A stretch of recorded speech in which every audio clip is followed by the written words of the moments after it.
नहीं, यहाँ पे इस रोड पर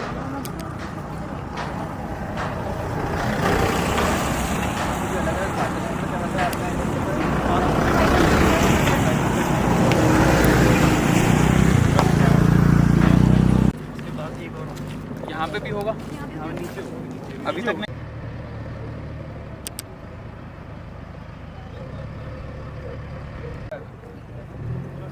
इसको अभी भी आप मेजर कर रहे हो कि कितना सिंक हो रहा है पर डे बेसिस पे। इसमें दिख रहा होगा, सुन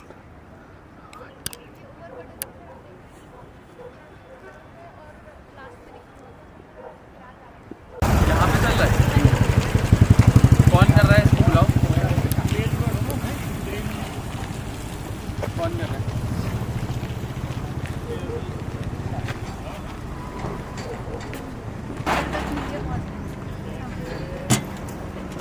ये सैंपल लिया है ना, इसमें ये अलग अलग लाइन में बताओ क्या दिख रहा है।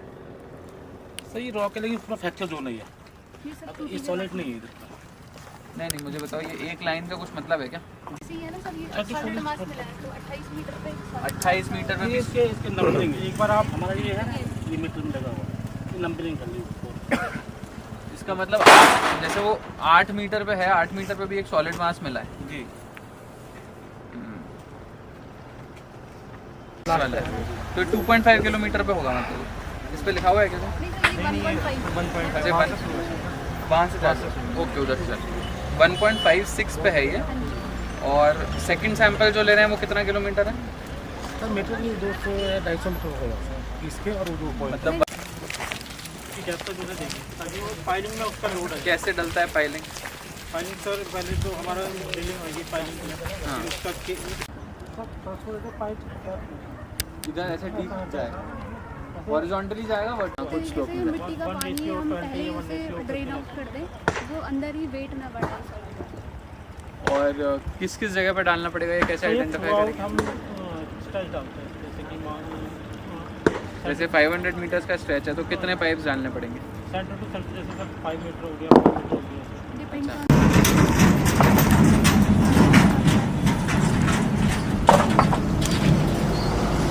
कैसे होगा?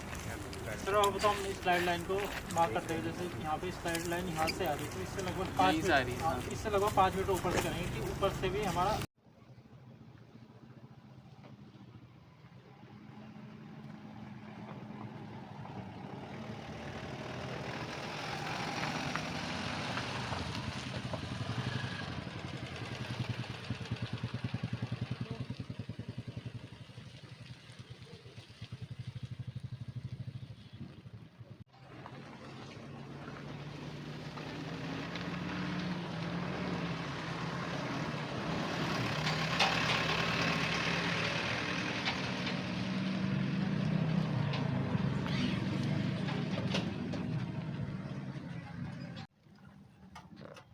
ये रोड का पार्ट था। नहीं, ये सर रोड का नहीं है। नहीं वो तो मैं समझ गया, लेकिन ये हमने 30 मीटर नीचे से निकाला है। और how does it make us feel कि ये 30 मीटर सिंक हो गई है? नहीं सर, सिंक तो ऊपर है। अच्छा। चेक करने के ये लिए सर हम रॉक है, उसमें रॉक है, कोर ड्रिलिंग में हम चेक कर रहे हैं कि हमें रॉक कितने लेवल में मिल पाएगी, अच्छा, कि जहाँ कितना पे फ्रेगमेंटेड है। ये रॉक इसमें कहाँ से मिलने हैं, इसको एक बार बता दीजिए। तो ये वाला सबसे लास्ट वाला है तो 2.5 किलोमीटर पे होगा, मतलब इस पे लिखा हुआ है क्या? नहीं सर, ये 1.5 वहाँ ये सिंकिंग तो उधर भी हुआ है।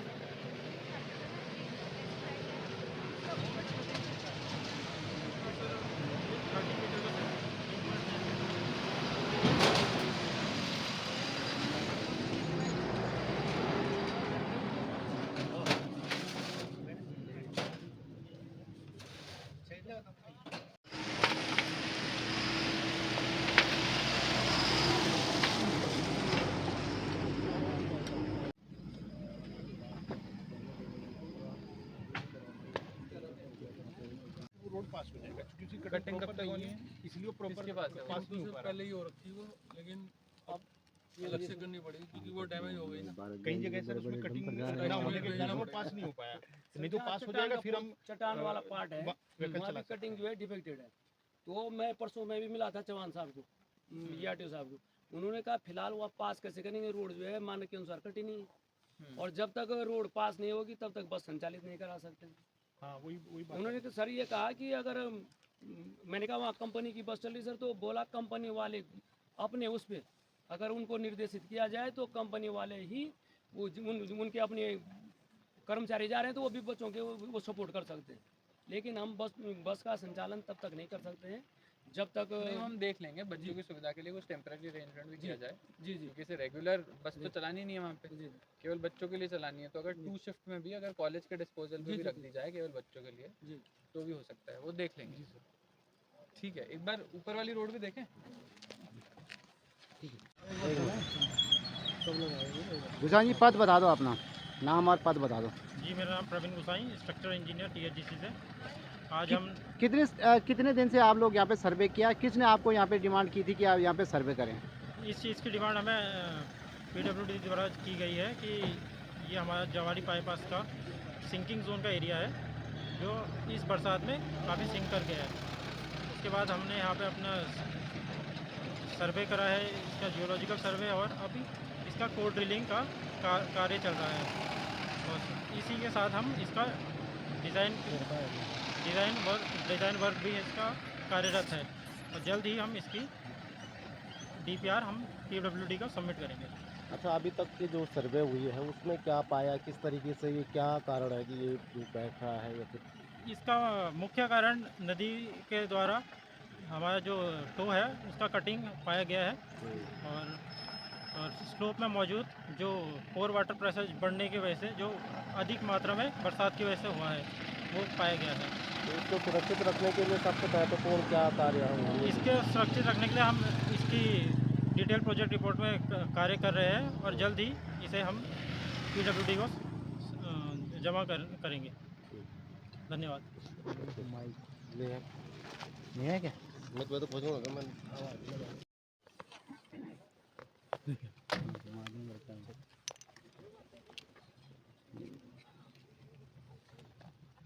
लगाओ।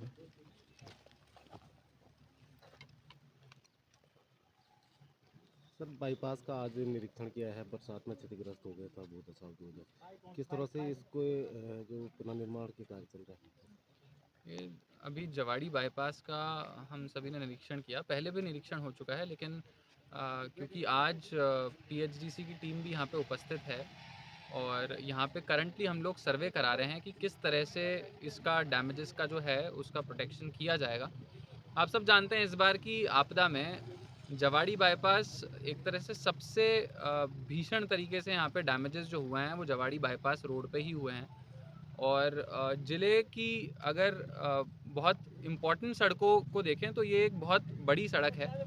खास करके अगर रुद्रप्रयाग शहर की बात करें तो रुद्रप्रयाग शहर के बाईपास के रूप में काम करती है, और हमारे केदारनाथ जी यात्रा का पूरा ट्रैफिक हम लोग यहीं से चला रहे थे इस यात्रा सीज़न में। लेकिन इस बार के मानसून में सबसे ज़्यादा डैमेजेस हमारे को यहाँ पे देखने को मिले। तो यहाँ पे जितने भी इंजीनियर्स हैं NH के, THDC के, उन सब से हम लगातार वार्ता कर रहे हैं। आज भी हमने देखा स्पॉट पे तो जगह जगह पे यहाँ पे सिंकिंग बहुत ज़्यादा हो रखी है। करीब 500 मीटर का लेंथ है पूरे रोड का जो यहाँ पे सिंक हुआ है, वो हम शुरुआत से ही देखते हुए आए हैं। लेकिन अभी जो मेजर असेसमेंट यहाँ पे किया जा रहा है, एक तो रोड का जो है रॉक एनालिसिस किया जा रहा है, पूरे डेप्थ पे देखा जा रहा है कहाँ पे फ्रैक्चर जोन्स हैं, कहाँ पे रॉकी स्ट्रक्चर्स हैं, उस हिसाब से जो बाद में पुनर्निर्माण के एस्टिमेट हैं वो तैयार किए जाएंगे।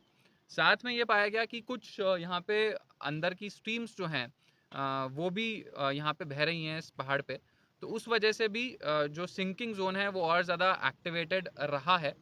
साथ में अगर नीचे भी देखें तो नीचे हमारी यहाँ पे नीचे मंदाकिनी रिवर बहती है, अलकनंदा रिवर बहती है, तो अलकनंदा के बहने से जब बारिश होती है तो उसकी वजह से कटाव टो का जो है, जो इसके बेस है पहाड़ का, उसका कटाव बहुत ज़्यादा तेज़ हुआ है। तो टो कटिंग पे भी THDC ने काम प्रपोज किया है। मेन उद्देश्य यहाँ पे आज निरीक्षण का यही था कि किस तरह से THDC सर्वे कर रहा है, क्योंकि एक बार जब ये सर्वे रिपोर्ट तैयार हो जाएगी तो करीब अगले हफ्ते तक 10 से 15 दिसंबर तक हमारे को एक फाइनल DPR THDC बना के देगा, और उसको NH भी असेस करके, हमारे यहाँ के जो लोकल इंजीनियर्स हैं वो भी असेस करके, फिर भारत सरकार इसका रिपेयर का जितना भी एस्टिमेट है उस पूरी डिटेल DPR को भारत सरकार तक भेजेंगे, और उसके बाद NHAI द्वारा इस रिपेयर को सैंक्शन किया जाएगा। लेकिन जो आज सबसे बात करी और ये बहुत गंभीर विषय भी है रुद्रप्रयाग का अगर ट्रैफिक मूवमेंट देखें हम, तो मुझे लग रहा है कि कम से कम 1.5 से 2 साल यहाँ पे हमारे को रिपेयर को वापस दुरुस्त करने में लगेंगे। हम कोशिश करेंगे कि जल्दी से जल्दी और काम हो, जहाँ पे मेजर ऑब्स्टिकल्स आते हैं, जो काम और ज़्यादा जल्दी किया जा सकता है, उसको थोड़ा और ज़्यादा स्पीड अप किया जाए। लेकिन अभी सबसे हमारे लिए महत्वपूर्ण चुनौती जो है वो मेरे ख्याल से अगले साल की यात्रा सीज़न रहेगी, क्योंकि जैसे जैसे मई जून का टाइम आएगा और उस टाइम पे यात्रा का लोड भी बढ़ेगा, ट्रैफिक का लोड बढ़ेगा, तो हम इस रोड को किस तरह से उस टाइम पे यूज़ कर पाएंगे और किस तरह से टेम्पररी ट्रीटमेंट इस रोड का उस टाइम तक कर पाएंगे, ये हमारी प्राथमिकता रहेगी और उसी हिसाब से सारे इंजीनियर्स को ब्रीफ भी किया जाएगा। सर इस भू कटाव के कारण जो अन्य को लेकर क्या रहे? जी बिल्कुल, यहाँ पे फॉरेस्ट का एक पार्क है, जवाड़ी पार्क, जहाँ पे काफ़ी स्थानीय लोगों का यहाँ पे सुबह के टाइम पे, शाम के टाइम पे लोग आना भी स्टार्ट किए थे। एक बहुत अच्छा पार्क भी वहाँ पे डेवलप किया गया था फॉरेस्ट डिपार्टमेंट द्वारा। लेकिन जैसा आपने बताया, इसी सिंकिंग जोन में वो पार्क भी है और पार्क भी सिंकिंग की वजह से काफ़ी डैमेज हुआ है। उसको भी फिर से रिपेयर करने की हम कोशिश करेंगे। हालांकि पार्क तो एक लेजर एक्टिविटी के लिए बनाया गया था, तो वो एक सेकंड प्रायोरिटी रहेगी। पहली फोकस ऑब्वियसली हमारा रोड को रिपेयर करने का रहेगा। साथ में इस रोड के ऊपर से 2 पीडब्ल्यूडी की सड़कें भी जा रही हैं, तो जाहिर तौर पर अगर ये वाला पार्ट सिंक कर रहा है तो ऊपर भी हमने देखा है और सभी पीडब्ल्यूडी इंजीनियर्स ने भी बताया है कि वहाँ पे भी काफ़ी सिंकिंग है और लगातार हम बारिश के टाइम से भी मॉनिटरिंग कर रहे हैं। तो ऊपर वाली पीडब्ल्यूडी की सड़कों पे भी कई जगह पे फिलिंग करनी पड़ी है ताकि वहाँ पे भी ट्रैफिक संचालन प्रॉपर तरीके से हो सके। उसको भी आज हम लोग जाके फिर से निरीक्षण करेंगे और वहाँ पे भी देखेंगे कि किस तरह से यहाँ पे काम स्ट्रांगली किया जाए ताकि ऊपर की सड़कें भी और ज़्यादा डैमेज ना हो। डीएम साहब एक सवाल और है, क्या जो ट्रीटमेंट वर्तमान में हो रहा है ये होना चाहिए? देखिए, ये अब होना तो चाहिए, क्योंकि जैसा मैंने आपको बताया कि ये जो रोड बनाई भी गई थी, करोड़ों पहले ही यहाँ पे इन्वेस्ट किए जा चुके हैं और रोड को बनाने का प्रमुख उद्देश्य यही था कि किसी तरह से रुद्रप्रयाग शहर के के लिए एक बाईपास निर्मित किया जाए और यात्रा की वजह से, बद्रीनाथ जी यात्रा की वजह से भी और केदारनाथ जी यात्रा के टाइम पे भी पूरा का पूरा ट्रैफिक जो रुद्रप्रयाग शहर के अंदर से होते हुए जाता है वो किसी तरह से बाईपास करते हुए हम लोग निकालें। लेकिन ये जब रोड बनाई गई तो पहले भी एनएच सैंक्शन होने से पहले पूरे रोड का अच्छे से सर्वे किया गया था और उस टाइम पे भी रॉक एनालिसिस किया गया था और स्टेबिलिटी चेक की गई थी कि यहाँ पे जो रोड बने वो स्टेबल रहे, क्योंकि जो आम नागरिक गण हैं जो यहाँ पे रहते हैं वो पहले से बताते गए हैं कि ये वाला जो पोर्शन है पहाड़ का जवाड़ी वाला, ये पहले भी सिंक होता रहा था। लेकिन जब एनएच बनाया गया तो बहुत सारे यहाँ पे प्रोटेक्शन वर्क्स पहले भी किए गए थे ताकि उस सिंकिंग को किसी तरह से अरेस्ट किया जाए, उसको रोका जाए। लेकिन अब आप जानते हैं कि ऑलरेडी बहुत अच्छा प्रोजेक्ट हमारा ये बन चुका है और इससे कनेक्टेड हम जानते हैं मंदाकिनी पे भी और अलकनंदा पे भी हम ब्रिज भी बना रहे हैं ताकि इस हाईवे को हम बद्रीनाथ हाईवे से कनेक्ट कर सकें। तो ये सब ध्यान में रखते हुए लॉन्ग टर्म में ये बहुत ज़रूरी है कि यहाँ पे जो ऑलरेडी काम हो चुका है इसको अच्छे से यहाँ पे दुरुस्त किया जाए। लेकिन ये बहुत इम्पॉर्टेंट है कि अब जब हम इस काम को करें तो इस तरह से करें कि बाद में और किसी तरह की फ्यूचर डिफ़िकल्टीज ना आए। इसीलिए टीएचडीसी करीब 1.5 से 2 महीने जब से बारिश रुकी है और जब से सिंकिंग अभी यहाँ पे स्लो डाउन हुई है, तब से लगातार यहाँ पे इंजीनियर्स आके इसको असेस कर रहे हैं और हमारी यही कोशिश रहेगी कि इसको पूरा अच्छे से जब डिटेल्ड प्लान बन जाए तो उसके अकॉर्डिंग ही यहाँ पे काम किया जाए ताकि बाद में इस तरह के इश्यूज और उत्पन्न ना हो। Thank you.